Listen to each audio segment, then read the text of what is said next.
What's up, witches? It's me, Luna, here for a deep dive and test drive of a new deck, but I want to do a little catch up first. And if you're new here and you don't give a shit what's going on in my life, just, click past until you get to the deck. But this is for my stalwarts and my wonderful subscribers that have been with me for the last nearly 6 years. How are you? I'm actually in an Epstein-Barr flare right now. I managed to get through being sick in June and pushing myself hard without going into a flare, but I didn't make it through the heat wave. It's kind of kicking my ass. Also, today, as I'm recording this, it's June 29th, 2025, and we just hit the ingress shadow of a Mercury retrograde. I already had to replace my phone last week. Fortunately, it happened before. And we just had our printer decide to go offline today. So small things, but the hiccups are going to be starting. So this is a challenge for me since I am very fatigued. My energy is very low, to see if I can get through this video without pushing my energy so hard that the bottom drops out halfway through. Kind of a sucker bet, but we'll see. We shall see. This is going to take a while. I'm going to go slow because this deck is the Yokai Tarot, and like the two Lisa Hunt decks that I've reviewed before this one, I'm going to go through with the book so I can tell you what each yokai is, at least their name. So it might take a little while. Get yourself a cup of tea. Slow down, come into the Zen zone, because it's the thinking, oh, this video is going to be too long or you're getting bored or whatever that makes me push my energy too hard. So no, I'm just going to go at my pace. So here we go. This is a Lo Scarabeo deck, one of their middle box decks by Marga Biazzi and Paolo Bertazzo. The Yokai Tarot, the deck of Japanese folklore. 78 cards with book, and we see these personifications, these masks of the yokai. I don't tend to like the big box because the card stock is so heavy. You get decks that are like impossible to shuffle.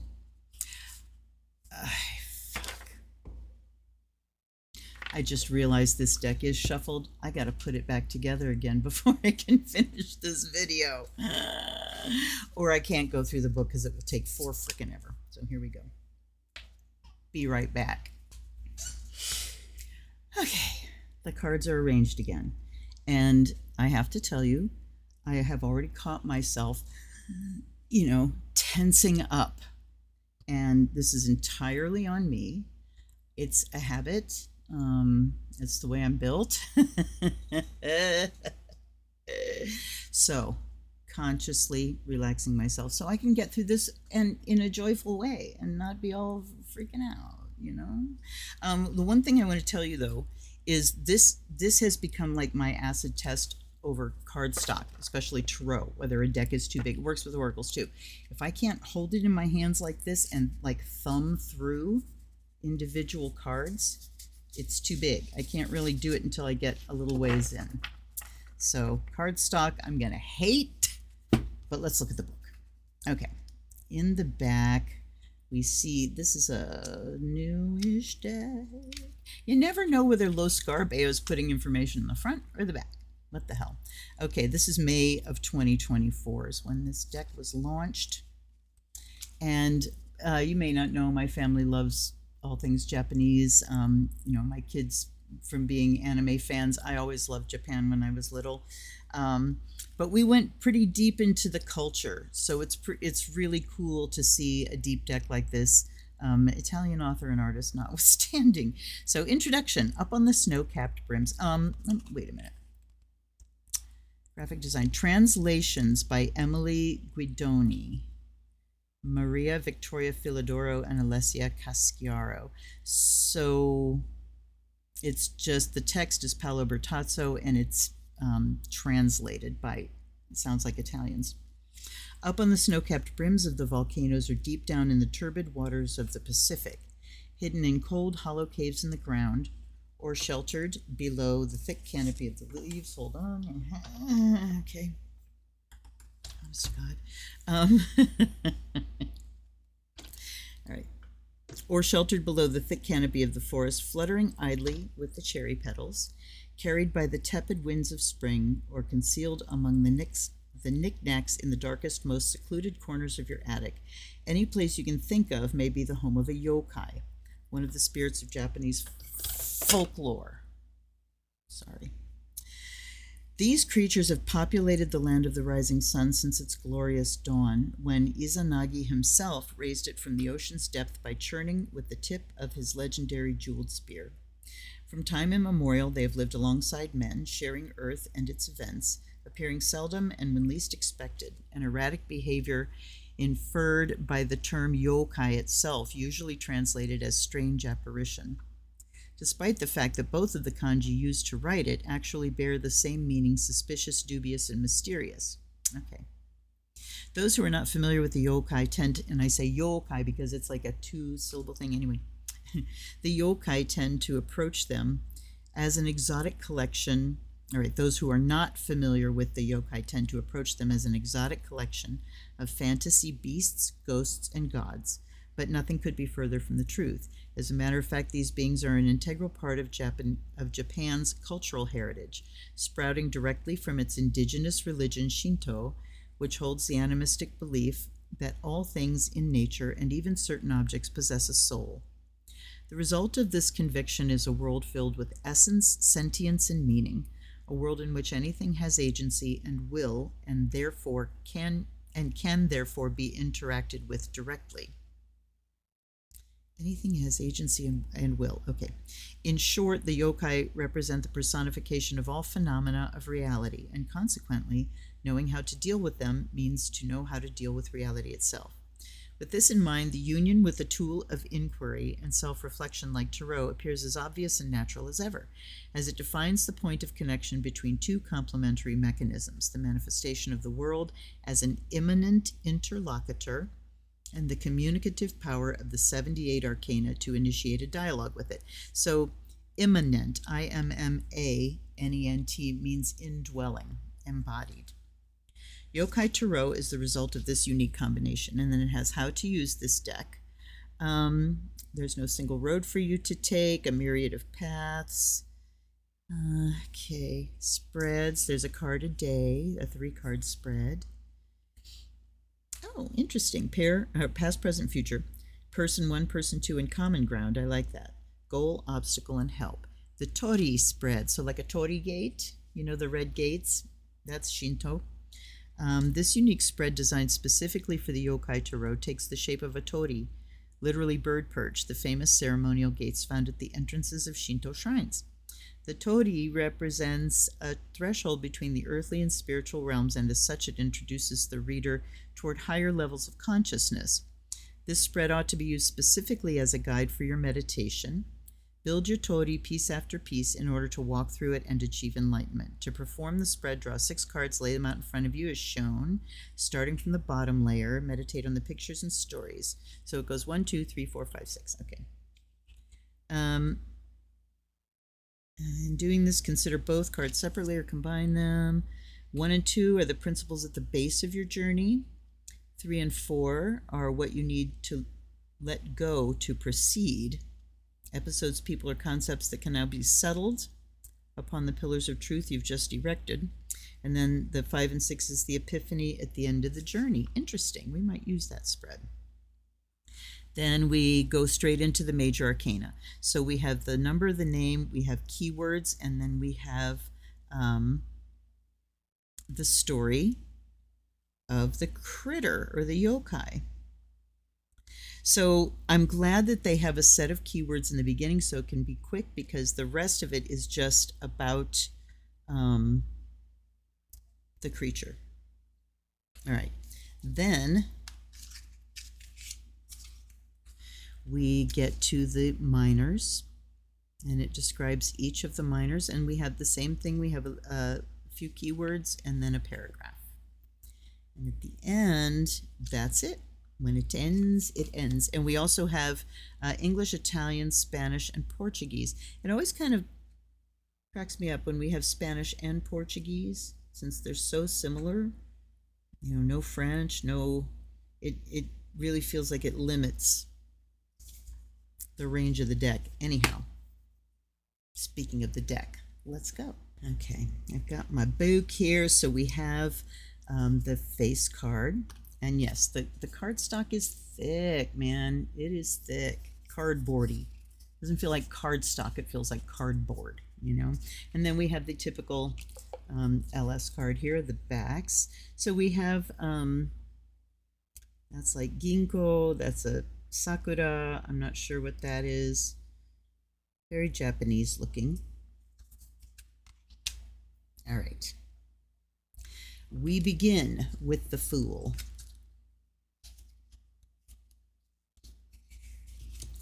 And the creature here is the Kappa. I'm going to read this one in full so you get an idea. The keywords are freedom, spontaneity, innocence, madness, and naivety. The Kappa, literally river child, and it's great because it shows the kanji. I don't know if you can see. Shows the kanji for it and what it literally translates as. A water yokai living at the bottom of ponds and rivers is one of the most popular creatures of Japanese folklore. Upon its head is a depression called sara, dish, filled with water, and it's believed that if the liquid is spilled, the kappa loses all its energies. So in order to keep the water in, the kappa must always walk about with its head held high. This allows it to have great vision, but prevents it from seeing what is below its very feet. As you can see, adventure can be both liberating and perilous, so enjoy it with caution. And what a perfect fit. That is absolutely the Fool. Head high, inspired, excited, and can't look at its feet. Okay. That is a tanuki. Okay. Magician is Bake Danuki, the changed raccoon. So they have these, they call them raccoon dogs over there, that have giant scrotums, is what it is. I didn't make it, you know, and that's for real. But this is a yokai of that, and so it's the Bake Danuki. The High Priestess is Yuki-onna, Snow Woman. And look at, we have the, I'm glad that they haven't changed the names of the cards so that we can, you know, instantly relate. Look, she's got a scroll on her lap. She's got the triple moon and the two columns next to her. I like what they've done, that they are definitely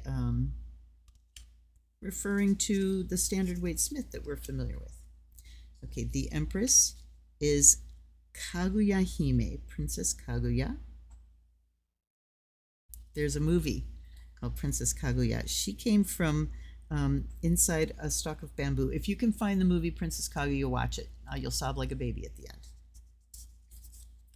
Okay, the Emperor is Eugene, Dragon God. I love, you know, it's anime style, very familiar, very Japanese looking. Look at his little cat feet. He's wearing, no, he's not wearing a mask. So this is the Hierophant, and the yokai is Bakeneko, literally changed cat. So like we had the changed raccoon, this is the changed cat. The Lovers is Orihime, Weaving Princess.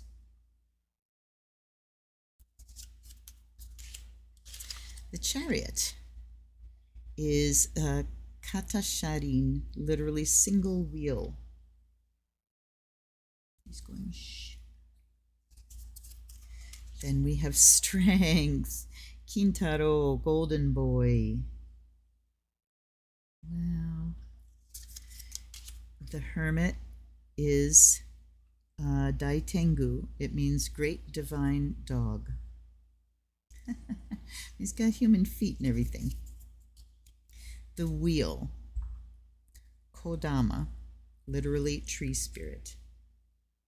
Look at them. I think they were like in Princess Mononoke, if you've seen that. And there's the little nature spirits with little heads that go like this. I don't know if those are the same things. We'll find out. Okay, justice is Zenko, meaning good fox. With the ears. Okay. Then we have the hanged one. So we've degendered that, which is nice. Look at this spider. Oh, oh, oh. Jorogumo, entangling bride. Wow. This is fascinating. Great resource, too. All right. Death card is Izanami. When the goddess Izanami died, her brother and husband Izanagi decided to venture in the underworld to retrieve her. So this is Izanami in the underworld. Temperance is Niño, human fish. Water and land, interesting. Yeah, I mean, they did a really good job at relating, picking yokai for the cards. The devil is Hanya, Buddha's wisdom. It says in Japanese no theater plays, the mask of the Hanya represents the spirit of woman who has become a demon due to obsession or jealousy. Okay. The tower is Ashinaga and Tenaga, long legs and long arms, respectively. Okay, so long arms and long legs. Wow. They're so foreign, Japanese, I studied Japanese just on my own for several years, and I was worried about being able to learn it because there are no like cognates. It's like, in French, if you hear téléphone, you can understand that's a telephone. Japanese has some of those things, but not much. The basic language is completely foreign sounds. But interestingly, if I hear somebody speaking Japanese, I can pick out so many words and what they're meaning. If I hear somebody speaking French, which I studied for many years, can't understand a damn thing. Anyhow, here we go. So this is the Baku, feeds on bad dreams. The moon, Tsukumi. Oh, wait a minute. The legend of the look at the full moon and the dark markings on the surface. You will see the shape of a rabbit. Japanese will tell you the mythical moon hare, but do they give him a Japanese name? No, they don't. Pounding in Tsukumi is the Mid-Autumn Festival. All right, so it's just the rabbit, which is Usagi. I know what that is. Sun. Heaven's light. This is Amaterasu. Ah, yes. So Japan has a sun goddess and a moon god. Judgment is Kiyohime, Princess Kiyo. And, oh, look at her. She's like, is she the snake? Yes, transformed into a snake. All right. The world is Onamazu, literally giant catfish. All right, cups. The ace is Amabi, the legendary three-tailed mermaid with a bird-like beak. I have a little flag of Amabi hanging there that I had my son draw when we were in the early days of the pandemic, because Amabi wards off sickness and specifically pandemics. These are Kaijin sea humans. Look how cute they are. Oh my gosh. Then we have the Three of Cups. Again, recognizable images. Niño, human fish. Okay, so we have several of those. Kawa Uso. Okay, so let's see if this makes any sense. Oh, river otter. All right, never mind. Never mind. So I'm like, oh, Uso means lying and Kawa means, but that doesn't. It doesn't. Anyway, river otter. The Five of Cups, the little death card. Garapa. Okay, just like the more common kappa, the garapa populates streams and ponds, mourns the passing of its cups. Here's the 6, and this is the Ame Furi Kozo, Rainfall Priest Boy. The 7 is the Black Giant Umibozu. And look at, they're hanging, and he's like, which one should I pick? They've got the different things coming out of the cups.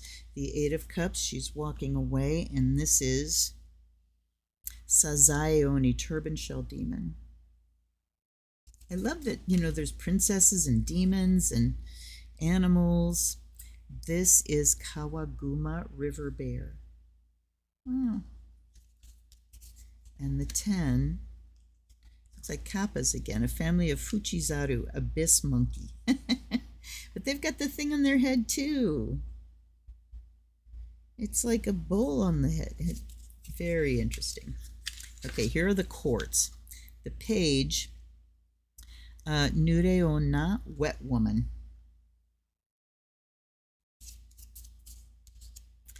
Ichimoku Nudo. Look at this. It's got an eye in the top of its head. One-eyed priest. Okay. The queen is, they put kings and put the queens at the top. I like that. Let's do that. The king is Oshowo, high priest fish.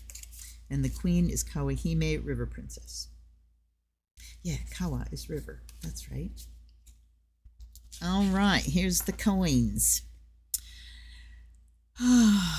Kirin.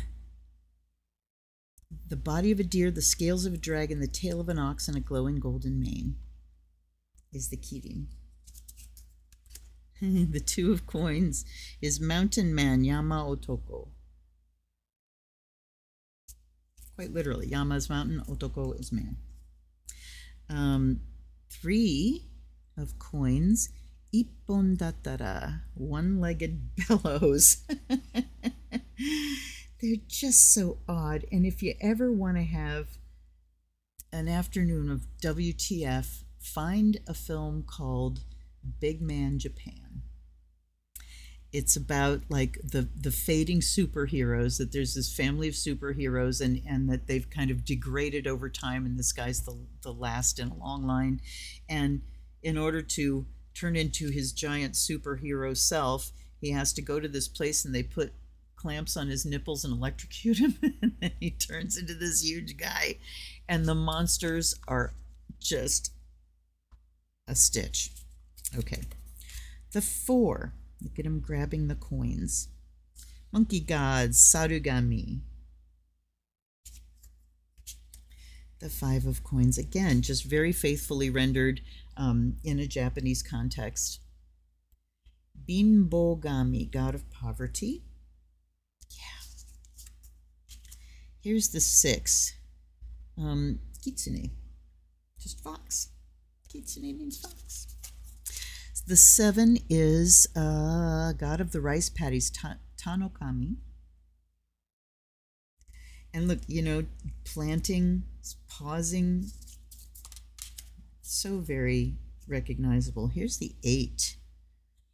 In the accounts of the legendary warrior Minamoto no Yorimitsu appears an ominous creature known as Tsuchigumo, literally earth spider.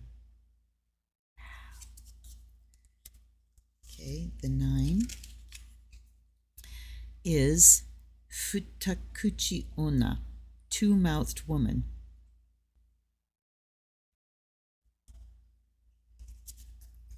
The 10 is Bake Icho no Se, changed ginkgo spirit, the ginkgo tree. Here's the page. Rokuro Kubi, pulley neck. Wow. The knight is Kinoko, child of the tree. The king is Inozasao, boar bamboo king. And the queen is Yamahime, Mountain Princess.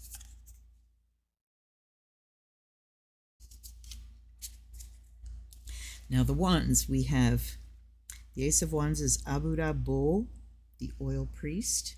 That's perfect. The 2 is Gotoku Neko, cat of the 5 virtues. The multiple tails. I love the multiple tails on, spiritual or spirit creatures. There's always something that makes them different from just a regular old whatever it is.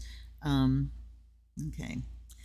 Kazenbo, monk before the flames, is the 3. And look, he's looking out. There are ships going away. We're still recognizable. Here's the 4 of Wands. Kitsunebi, foxfires. Kitsunebi. So he means sun and fire and day, but when you put it like after something, you make it a B instead of an H. Now you know something you didn't know? Like you care. Okay, here's Kijimuna, a little elf-like creature that dwells on banyan trees. Okay, from Okinawa. The 6 of Wands, victory. This is Yagyo-san, the man of the night parade.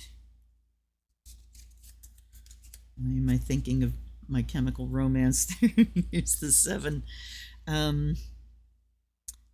Awandon, blue lantern, an omen of battle. Wow. Then we have the 8 of Wands. We've got Onibi, demon fire. I'm already getting sad that I'm not going to be able to shuffle this deck the way I like to. Here's the 9. Abura Akago, oil red baby. And the 10 is Kasha, fire cart. Fire cart? Or fire? It appears during funeral services, leaping down from rooftops to snatch bodies out of their coffins. Flaming feline spirit. I think that's supposed to be cat. Fire cat, not fire cart. Here's the Page of Wands. And that is Basan. From the sound of its flapping wings, it's a firebird. The Knight is a Bakedanuki, a changed raccoon, so we have another appearance there. Then we have Nibudera.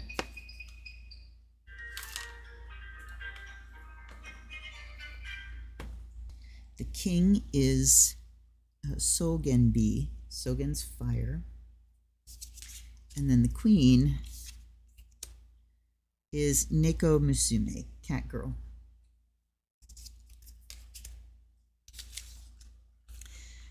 All right, Ace of Swords talks about the Obon Festival, Shorokaze, Ghost Wind. Ooh.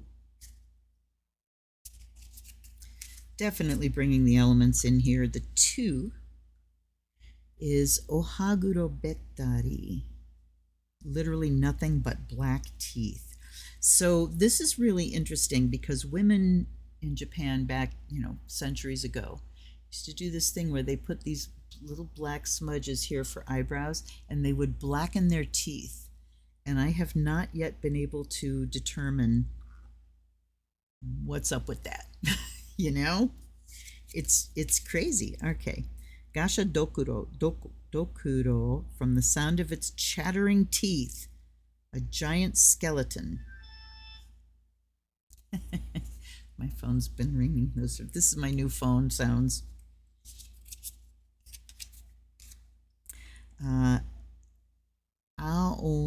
Aonyobo, blue spouse. For the 4 of Swords, the 5 is Yatagarasu, a 3-legged crow known as 8-span crow. Taking the swords away. The 6 of Swords, Yurei, faint spirit. Again with a familiar image. 7 is Kamaitachi, sickle weasel. The 8 is Ubume, birthing woman. The ghost of a mother who's passed away during childbirth. I've heard of them before. The fuck? Okay, hold on. What's up with that, y'all? My phone just like walked itself off the thing. All right, anyway, Nikusui, meat sucker. Oh! Notorious for taking advantage of their beauty to attract victims and then suck the flesh out of them, leaving only skin and bones behind. The 10 of Swords. Pierced by the blades of 10 sharp katana, a woman lies dead on the ground. When the mortal body is lost, the soul persists as a yurei, a faint spirit. Okay. I've heard some of these because I've watched, there are a few documentaries about the 2011, on March 11th, Great East Japan earthquake and tsunami. And there are documentaries about the ghosts that were left behind, and they're absolutely fascinating stories. Daitengu, great divine dog. We had him before. The Knight of Swords is Zashiki Warashi, parlor child. The king is Raijin, god of lightning. Wind god. Oh, Fujin is him, wind god. And the queen is Kaze no Kami, spirits of the wind. So these are just all yokai of the wind. Okay. Let's do some blessing up in here. You know, this deck has been used. My daughter did a reading with it. I think I did too when I first got it. It was a Mother's Day gift. And I used to get fussy about those things. I used to get fussy about a lot of things. About, nobody can do a reading with this until I've done an unboxing and blessed it and all that stuff. And you know what? I just don't fuss about it anymore. So by air and fire, may you be purified and charged.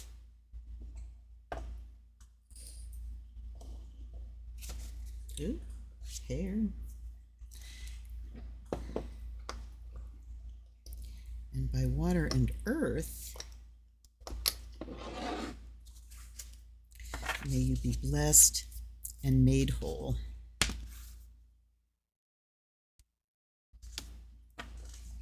And by the sound of the bell, a little bit more. There we go. May the spirit awaken. Guides and guardians, allies and ancestors. Sorry, my shoulder's not quite in. Thank you for supporting me every day. Please jump in here and guide my hands and my words so that we can get a really good reading. And I offer you fresh water. You know what? I can shuffle this. Wow. I offer you fresh water. And I offer you the fire of Azrael. So the spirit of divination can awaken here. Let's get the book.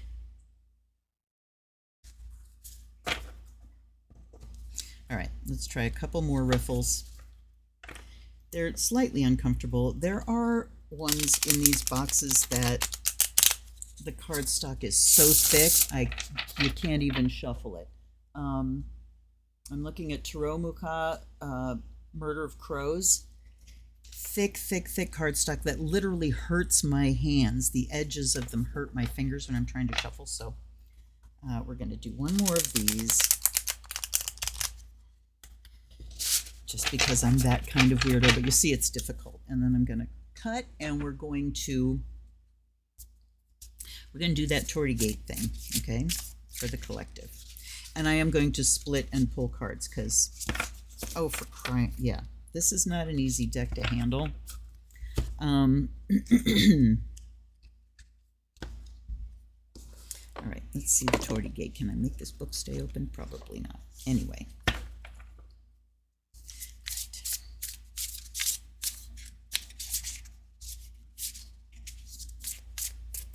Okay, question for the collective. What do we need to know today to carry on in the most extreme and uncertain of times? This is kind of a perfect deck because, you know, some of these spirits are helpful, some of them are not, but it seems like most of them are reflective of our hopes and fears, you know? And we are living in a fearful time. When the overriding, oh, looky there. Three of Coins, Page of Wands. Communication about a plan. Okay, let's just cut and split and pull. Okay, so the first two, principles at the base of our journey, the underlying values that must guide your every step. These foundations will bear the weight of all that is coming, serving as the conceptual tenets of this new structure. Okay, underlying values.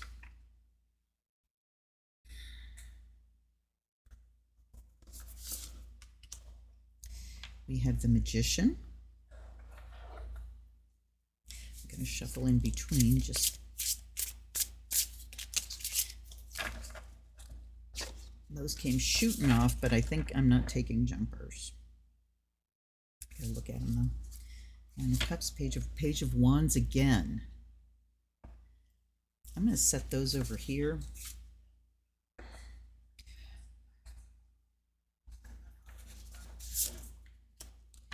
The Magician and Justice. Wow. Okay. So let's just take them two at a time. And I'm really, really aware that the Page of Wands has jumped twice. This is why it's good to like look at the cards that are jumpers, whether you've decided to use them or not. And that can be tricky. So just an aside about jumpers. It can be tricky. My daughter she uses exclusively jumpers, but she only wants one at a time. And she'll be shuffling and one jumps and it's like, okay. And she'll be shuffling and a whole bunch fall out and she'll look and say, no, too many. Put them back in the deck and ask for a single. Most of the time, well, I'm not going to go totally down that rabbit hole, but, you know, decide ahead of time what role jumpers are going to play. Is it just whoops and you put them back in the deck? Is it whoops and you look at them, take note, and put them back in the deck? That's what I've been doing lately, and it's just fascinating to me.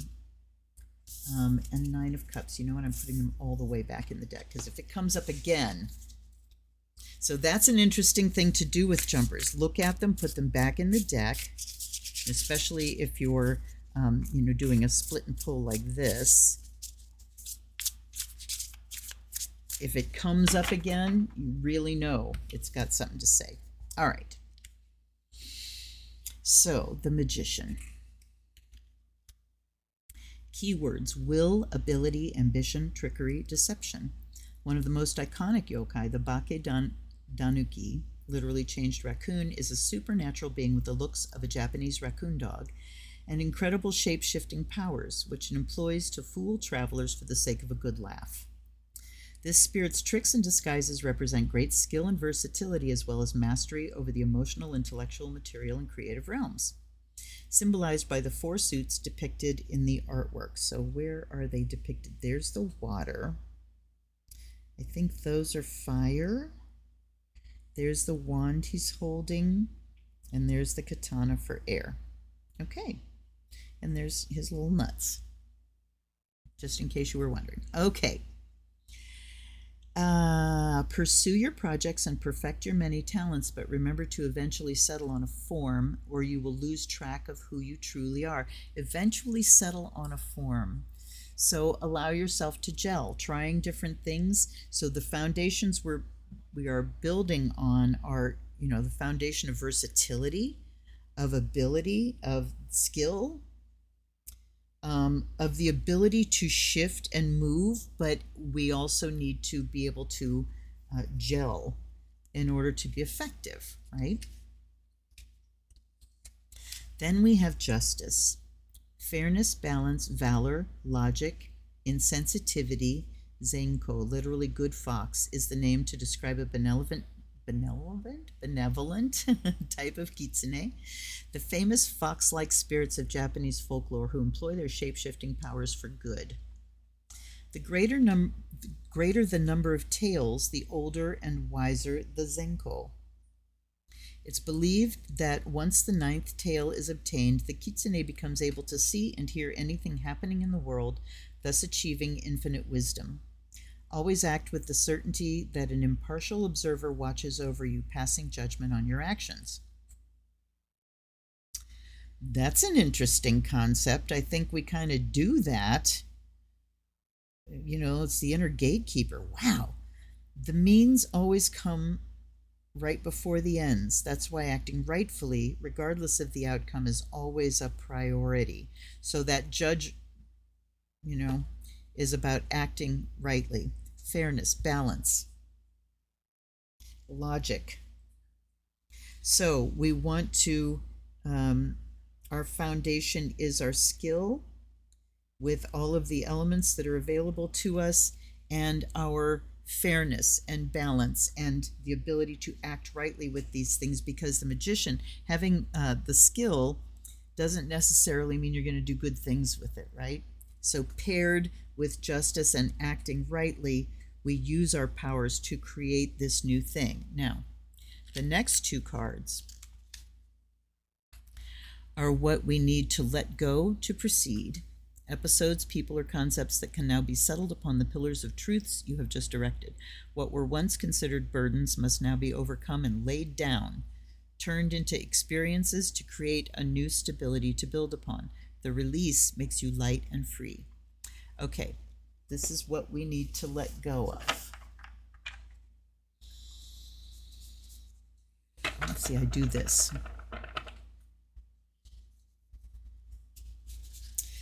Well, High Priestess.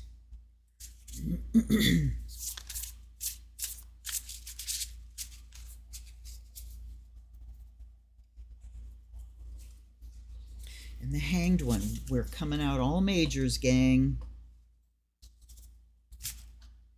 Okay. Fascinating. What we need to let go of. Wisdom, intuition, secrecy, introspection, severity. Yuki-onna, literally snow woman, is a spirit of ice and cold, manifested under the guise of a young and beautiful lady. She's said to appear during heavy snowstorms, preying on lost wanderers. She often leaves the traveler frozen in the snow. However, some instances have been recorded of her helping men with information on how to get out of the blizzard. The ways in which the Yuki-onna dispenses her wisdom are ambiguous and cryptic. Accept them as they come, trusting that forces are at work to direct your path. Exercise your intuition to detect the signs. Okay. What do we need to let go of? Secrecy. I think we look at kind of the negative ones when we're looking at what to let go. Secrecy and introspection and severity. Maybe, it's time that we're not being secret anymore with, well, let's see what the Hanged One is about here.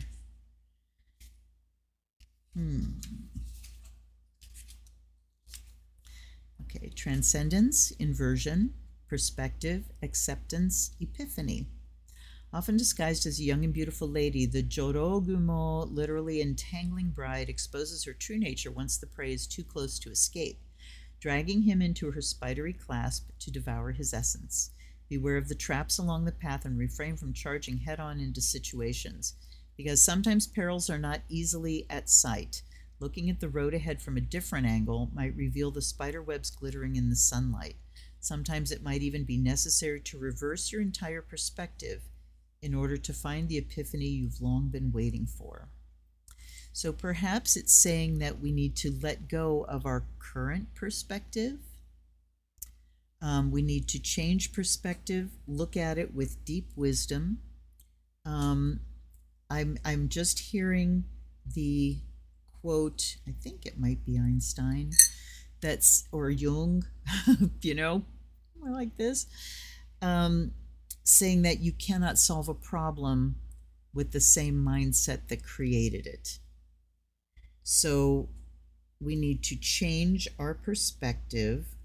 And this also can caution against rushing into something, not getting too close to something before we've really got an idea of what it is. So this is a caution, but it's also saying, look at something in a different way before you rush in. And the High Priestess, is it letting go of secrecy, or is it just using our intuition in order to see things clearly so that we can refrain from charging in head-on into situations, because sometimes perils aren't easily seen. Okay, now the top cards. The epiphany at the end of your journey, the turning point of your consciousness. Your newfound values have allowed you to release earthly matters, and in release, those matters have turned into lessons. Your mind is ready to soar among these heavenly truths and grasp them to complete the evolution of self. Okay.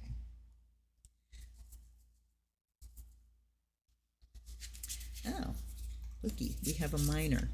Six of Swords. This is kind of fascinating. I love the way this is built because it really does look like a Tori gate.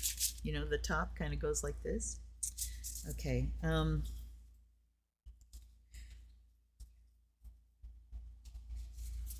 we have another major, the World. Wow. Okay. So, interesting that the first minor comes up here, which is saying that the road to enlightenment might really be through the day-to-day things and not like the big spiritual things, that's just a reading of all majors, one minor, and where that minor fell. Anything, it's like in astrology, anything that's unusual that really stands out becomes more significant. 5 out of 6 majors, that's significant. One single minor, that makes that minor very significant. And what is it? The Six of Swords. Rescue. Escape. Wow. Holy shit, you guys. All right. Six of Swords. So this is our enlightenment. Let me look at this again. The epiphany at the end of our journey. Journey, escape, renunciation, expedience, transfer. Lingering between this world and the next, the Yurei, literally faint spirit. So these are just ghosts of those who have passed. Represent a close parallel to traditional Western ghosts, kept out of the afterlife by the unfair conditions of their deaths. So they are ghosts that are, wandering ghosts. These spirits travel to finally reach the final rest. You too might be on a journey right now, caught between the start and the destination. Feeling adrift is normal when you're in the midst of a search, but new shores will still be in sight. So the epiphany here is that we're always on a journey, and at any one moment we can look at ourselves and find ourselves in between this thing we can't see anymore and that thing that we can't see yet. We're always in transition. Yeah. Okay. And then the World. Wow. I have been getting lots and lots and lots of majors in all of my readings lately.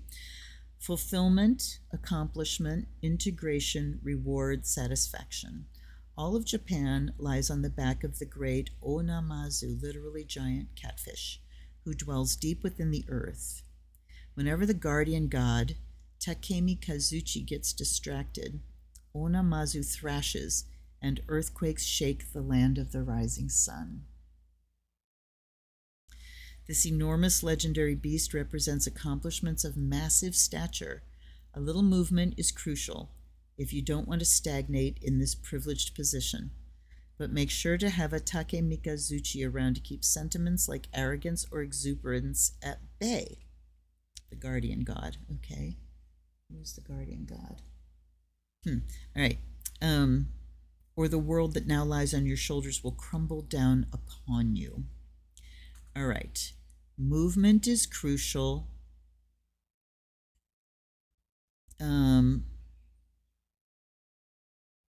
But not too much. Reward, satisfaction, fulfillment, accomplishment. Movement is crucial. So I think what we're talking about here, because swords are talking about the intellect, you know, the epiphany, and one of the epiphanies I'm getting is that we need to save ourselves. You know, we're the ones that are here to rescue ourselves. And just remember that we are in transition and we need to keep adapting and changing in order to continue to head in the direction of accomplishment and fulfillment. Let's see.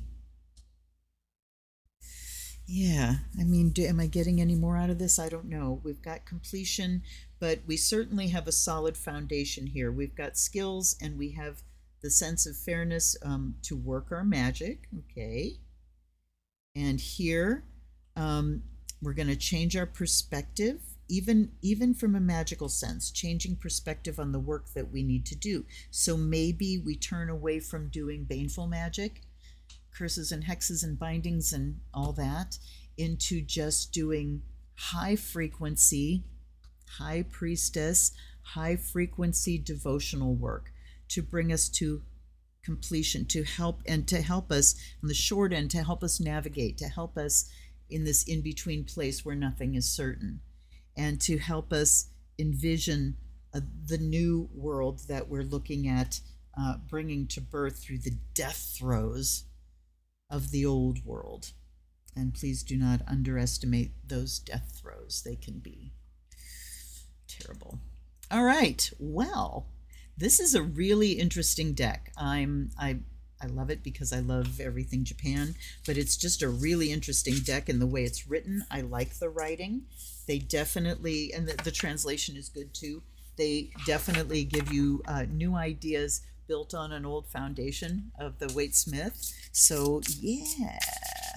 And you know, I didn't think about that. That reading should have been for my daughter. I'll have to tell her to watch. Anyhow, tell me what you thought. Tell me what you think of this deck, everybody.